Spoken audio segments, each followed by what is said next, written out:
Alright guys, TacticalRab again today. Hope you're all doing well and enjoying your day so far. And after the longest off-season it seems in Call of Duty history, the CDL is finally back in action with matches beginning later on today. That meant that yesterday we had loads of updates and announcements as to what exactly to expect today and in the coming weeks and months as well. That being the main thing, the YouTube deal is officially back in business. After months of speculation starting back in February at the Boston Major, it was officially confirmed last night, one day before the start of the league. Lots of responses here from Scump and from Zoom, especially how they're going to respond to this. Still streaming on both platforms where that is possible. Loads of other big updates as well. Very much interested in your thoughts in the comments below. Hit the like button if you enjoy. Subscribe if you're new as always. I'd greatly appreciate it. This is the OpTic kind of like intro video. To be honest, like all the ones I've seen from all the different teams so far have kind of banged. So this is good to see. Quick update as well because we did cover this a little while ago and I wondered how it would conclude. OpTic, well Penguin as he was formerly known in the Halo side, now known as Dead Zone, is joining OpTic. So APG was gone. Lucid, Trippy, Formal staying. They've made the roster change. Formerly Penguin is now in, so just wanted to update you guys on that because we did mention it a while ago when Shotzzy leaked that they're making a change basically. There was also this in Los Angeles Grillers yesterday. So what I don't understand is LAG are so poor that they can't even afford to pay for their own tick. Like, you know, they can't even pay for verification on Twitter, but yet they are still having enough money in the bag to pay for 4 players and a coach and now an extra substitute, which is, you know, it's good stuff. I'm happy to see this because I thought Los Angeles Grillers for sure would just put their coach's name down on the substitute list so they got to save some money. But no, they're signing Flames as well. So it's kind of funny how this works, right? Because Estriel and Flames were the duo that tended to dominate all of those Black Ops 4 throwback chals. They were like the Black Ops 4 grinders when they played those tournaments when they used to happen a couple of years ago. Now they're in the league together. Estriel's on the starting roster, Flames on the bench, which is cool, but it's like, you know, they all the talk about this LAG team when they were going to have the gunless and the seam roster and all that was going on. Then they brought this new Viol's coach guy in. He then chose the guys he wanted. The talking point was, has he not just chosen his boys? You know, has he not just chosen his friends? And now, you know, we've got Flames, who's boys with Estriel, coming into the team as well as their sub. It's just kind of funny how it all worked out, doesn't it? Now, how good will they be this season? That remains to be seen. Probably not very good based on what the coaches are going to say. We'll see in a few minutes' time here the coaches poll that puts LA Grillers comfortably the worst team in the league. But some somewhat disagree on that. The difficulty is for them, they've got a bit of a tough start because these are their first matches of the season. They play Breach, Rocker, and Heretics to close out the stage, but their first 4 games are Ultra, New York, Thieves, and FaZe. So a bit of a baptism of fire, really. And I know there's some people saying that, well, you know, could they make a change before Christmas? Because, you know, the first 3 games might not go to plan. We'll see how it goes. Of course, they're playing some great rosters during that period, we believe at the very least, but time will only tell whether the teams we think are good are actually any good. This is the Heretics team. They've just confirmed that ErikBooM is out, and I think JurNii was the one that was out on the bench, and now ErikBooM is now the one out. So it's JurNii, Lucky, Vikul, and MettalZ rounding out the team, so we'll see them in action, I think, tomorrow, possibly, and these are the relative jerseys for the teams, the respective jerseys for the teams. This is the Heretics one, this is the Ravens one. Pretty cool stuff, actually, to be fair. I think the Heretics one especially is kind of nice, because we heard the rumours a while ago that last year's jerseys for all the other teams are just the same, but I guess if you, because the CDL enforced that, I don't really know what's going on anymore. But because Heretics and Ravens are new teams, well, Carolina's a new team, they, I guess, had permission to change it because they can't, you know, they're not going to use Florida and London again, are they? So they've got new ones, and this is what they look like, we think, for the upcoming season. Just quickly to mention before we talk about all the other drama from yesterday, this from Heretics, ErikBooM, of course, on the bench now there. What's going to be interesting for today and the coming days is that the spawns changed quite considerably over the last 48 hours or so with the season 1 update. You know, it's always a thing in COD. The game's about to start or there's an event about to happen and bang, there's an update happens that changes the game. So the pros have got to adapt to it quite quickly, and what we're going to see in a second with the coaches' power rankings, the coaches' poll has been based on the spawn system that was in the game at launch. Now it is somewhat different. As ErikBooM says, Karachi's spawns are definitely interesting. Seems like this is a pretty common pattern you can get here where as you're running through, the guys just spawn on the, like, the bell tower, whatever you guys call it, and then you can shoot people in the back. So fantastic stuff.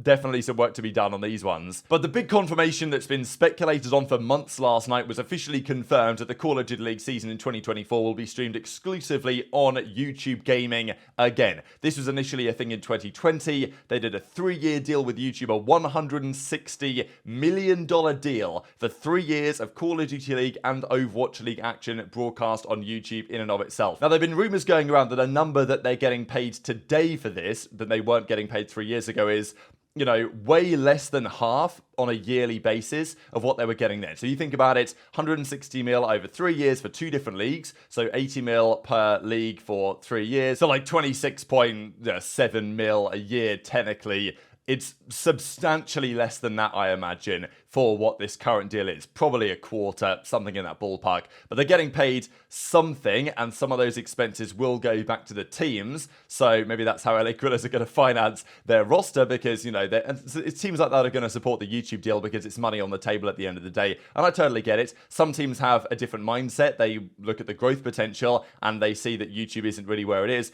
But I see this as like a last dying breath, in a sense, of the CDL. It's about to disappear. Why not cash in it while the opportunity still exists? And I get it. Of course, you also have to wonder what this deal is, because it's not been said that this is, oh yeah, it's a 2-year deal, it's a 3-year deal like it was before. This seems to just be a 1-year deal. So, you know, that kind of tells me all I need to know about what's going to happen with the league next year, but I guess that remains to be seen. The frustrating thing is, of course, that it's not going to be on Twitch as well. I know that many people, and I'm sure there'll be comments to this effect as well, saying, great, it's on YouTube again, much better experience. And I agree. I also prefer watching the CDL on YouTube, but that doesn't mean that it should be exclusive there. Just because you like watching on YouTube, or I like watching on YouTube, doesn't mean that it doesn't have a massive advantage being allowed to be viewed on Twitch as well. The viewership that Scump was putting last season in the watch parties on Twitch platform, we were getting, you know, 300,000 plus viewers for the events. Just the discovery for this type of esports content on Twitch is just straight up better than YouTube. Like the way the discovery system works on YouTube, having to search it, it only wants to show you like one live stream at once anyway. So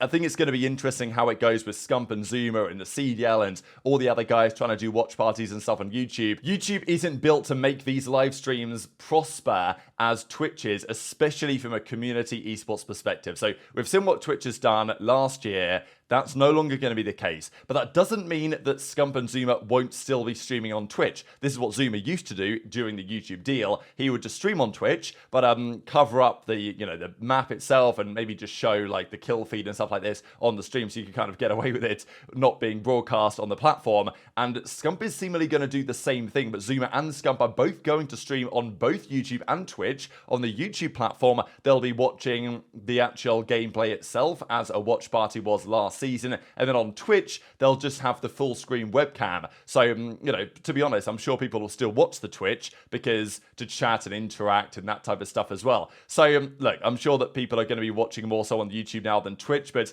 some form of Twitch COD still exists in a sense that Scump and Zoom are still going to be live over there. So there will still be some traction gained, I guess, through this. So maybe it's not completely the end of the world. And as I say, I'm expecting this to be a 1-year deal, and I don't think it's going to last for too long anyway. And we've known it's coming anyway. And as Octane says, yet another example of people in power understanding nothing about COD and only being concerned with the bottom line. And for all that maybe Hex and other owners tried to do with that meeting that they apparently had in Vegas before the World Championship to stop this, it's gone through anyway. And I imagine that many of the CDL teams are actually going to be really happy about this, because they might get a couple of $100,000 back from this deal into their pockets. And if they're paying the minimums, that's going to pay their salaries for the year. So, you know, look, it keeps the league alive for one season, I suppose, but it's like you're doing the YouTube deal, you're getting some money in for that, but yet you're still firing casters because you don't have the budget, you're still doing less events because you don't have the budget. It's like, I don't really buy it, you know? But on a more positive note, we've got to talk about the 2024 talent announcement, because this was put out yesterday, and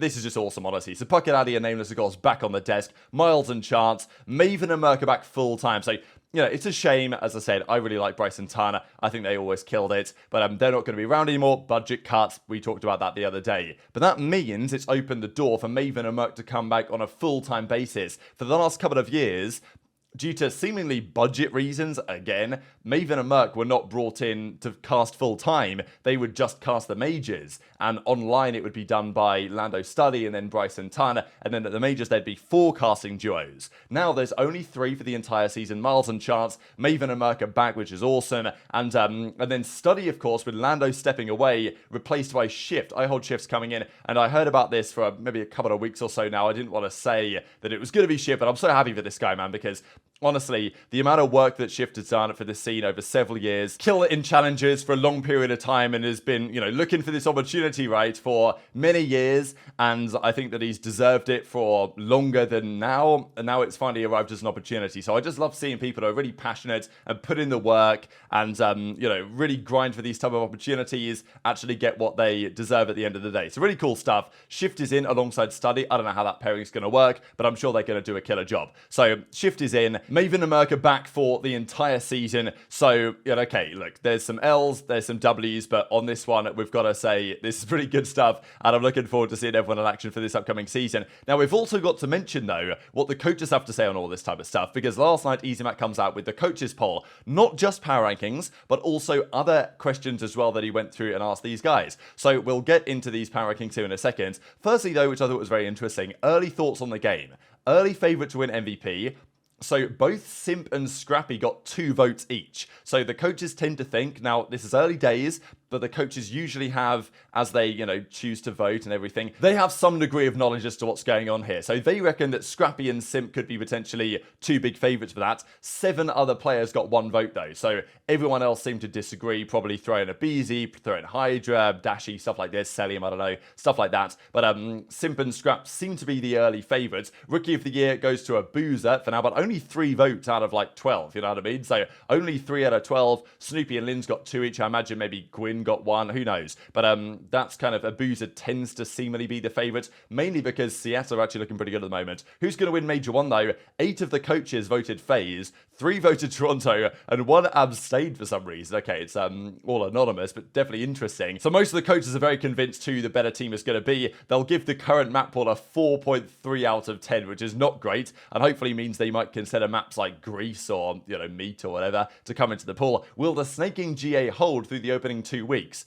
Half of them say yes, another roughly half say maybe, and one of them thinks absolutely not. So generally they're optimistic here, and I think I'm optimistic also, but I guess we'll see when things get underway. So this then is the coaches' power rankings in terms of the tier list, similar to what we saw from Ronnie at CDL Scum the other day, but what I like about this one is we get the numbers. So they total up the numbers that were given out by each coach, and then you come to a conclusion. So FaZe didn't get all the votes for number 1, but they got very close to all the votes, and Toronto basically got all the number 2 votes, and if they didn't get number 2, then they were number 1 in that coach's particular perspective. So FaZe and Ultra, 118 points, 114 points. People tend to think they're actually potentially quite closely matched, and the clear S tier teams right now. OpTic are down at 90 points, so OpTic and Thieves apparently are pretty much dead level. So it's always interesting to look at these total numbers because it gives you solid information as to which tiers they might fall into. So OpTic and Thieves apparently quite similar, 90, 88. Surge, 74, so kind of like in no man's land in 5th. But that's very impressive so far for Surge, given the questions about that team going into the season.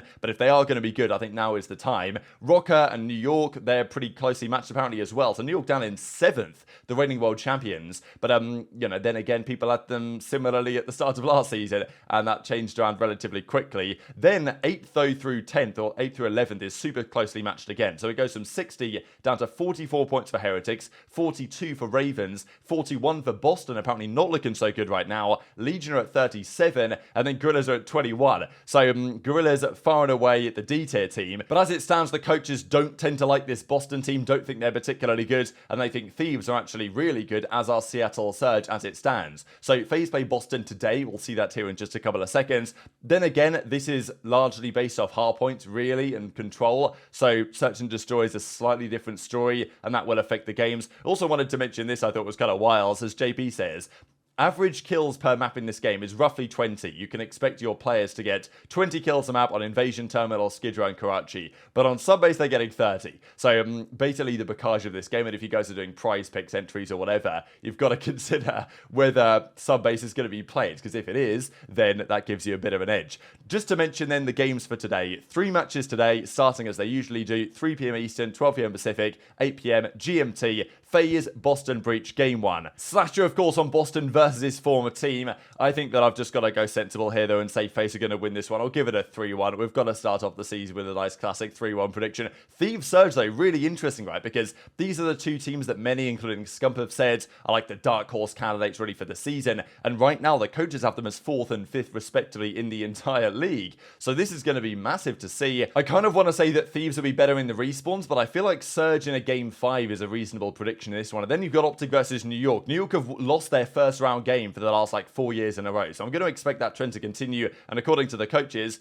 OpTic are 3rd, New York are like 7th right now. So I think that OpTic 3-1. So I'm going to say FaZe 3-1, Surge 3-2, OpTic 3-1, but you know, who knows what's going to happen. I'm just excited to see these matches get underway, but very much enjoying your thoughts in the comments. Hit the like button if you enjoyed, subscribe if you're new, take care, and I'll see you next time.